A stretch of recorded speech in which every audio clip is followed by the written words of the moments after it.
All right, good day, everybody. So today I just want to talk about spiritual things. Well, not spiritual things, but spiritual practices. So today we got a lot of pastors, so-called apostles, so-called prophetess, and all these different people talking about what you should do to get closer to God.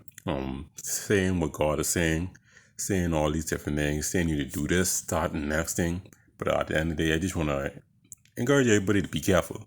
Be very, very careful because when it comes to things of the spirit, it's very sensitive. It's very sensitive because as it's unlike the physical where you can see things and it's not that hard to really grasp the concept. But when it comes to spirit, you can't see anything. And on top of that, many of us are not really aware of what's happening in the spirit. You can't see in the spirit. That's why we leave everything to God. We walk by faith and we don't walk by sight. So when it comes down to spiritual practices, we got to be very careful and just not go along with whatever's being pushed out there. Because a lot of people are telling us how we should fast, what things we should do to get closer to God. They're telling you got to do certain things. If you're not doing certain things, you're not right with God, and these are very dangerous individuals, really. And the things that they're calling you to do are very dangerous as well. These are individuals who they may say these things simply just to look good. They want to look like they are intelligent. They want to look like, I don't know, they have the answers. And then there are also people out there who are doing it in terms of ritual practices. So it may look like they're doing it in the guise of Jesus Christ under his name. However, they're actually serving a different master, and that's the malevolent master, or evil master, if you will. Evil spirits, and as we know, if it ain't godly, it's ungodly. If it ain't holy, it's unholy. So if it's not really a holy practice, it's definitely evil practice. So if you're not somebody who's fully in tune with the spirit, you're not fully aware of what you're following, you could very well be led astray, or worse, you very much be bound up in the spirit, whereas you're captivated by evil, and not know it. And a lot of people right now are caught up in that because they are following people who don't.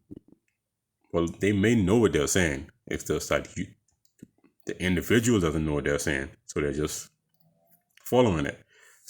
That's yeah. So and now when it comes down to fasting that's basically starving your body, weakening your flesh to strengthen your spirit.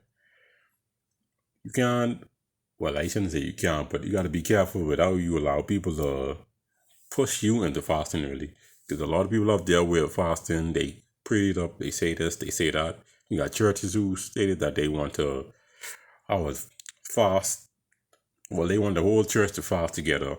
However, you as the person, you have to decide for yourself when it's the appropriate time. Because anybody can't fast, and you can't really fast at any time. You got to be in the right standards with God. You can't just say pop up. You got to be intentional. You got to be very intentional with your fasting, with your spiritual practices. But you can't just say one day you want to fast just to get right with God, because that's not how it works. When you weaken, when you when you're fasting, you're kind of in a vulnerable state. So if you're already not in the right standards with God, you're sinning on a regular basis. You don't really make time for him. You don't really talk to him. You don't have a genuine connection with him. Then you go ahead and you go fast. You're putting yourself in a very, very dangerous place, because at this time, your spirit is weak itself. And so when you weaken your flesh and you put yourself in that vulnerable position, you're not really getting closer to God. You're just, that spirit, whatever spirits you're operating under, is just strengthening itself over you.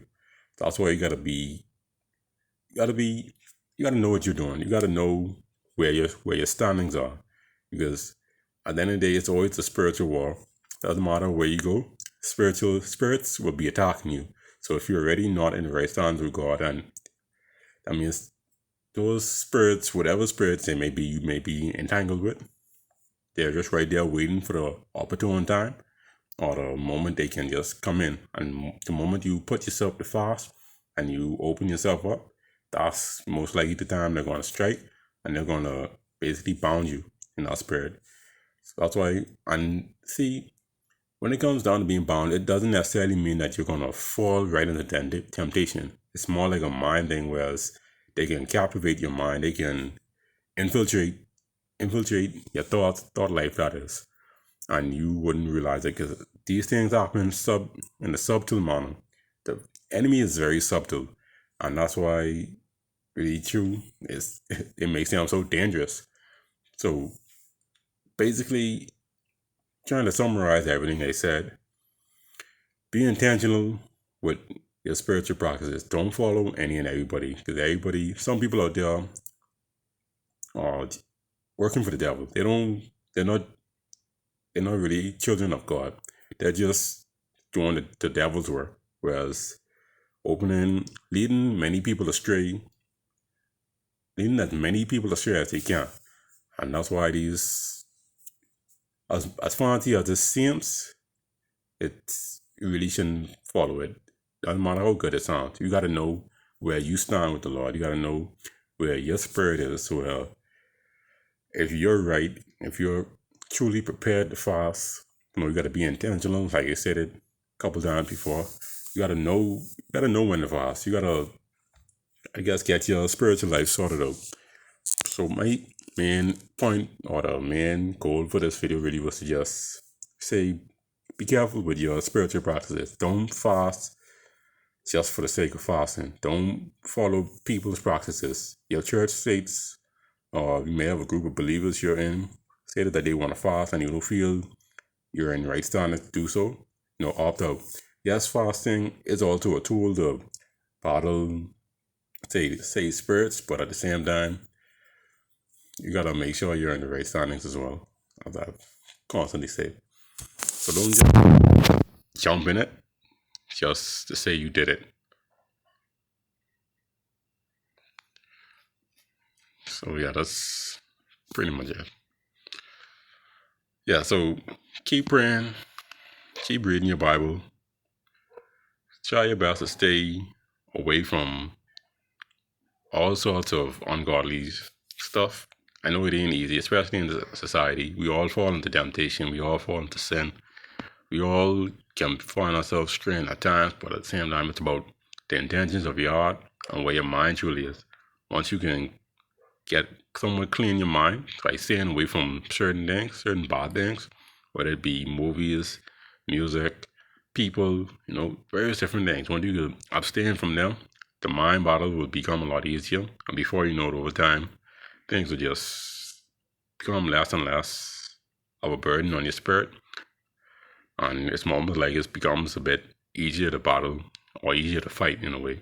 Not that you won't be free from the battle, but it's just going to be easier. But just got to be, overall, just got to be careful. So don't try your best to stay on the right path, because I'm certainly trying. So I hope this video was helpful to at least one person out there. If it was helpful, I'm glad for that. So you continue to do the right thing for the Lord.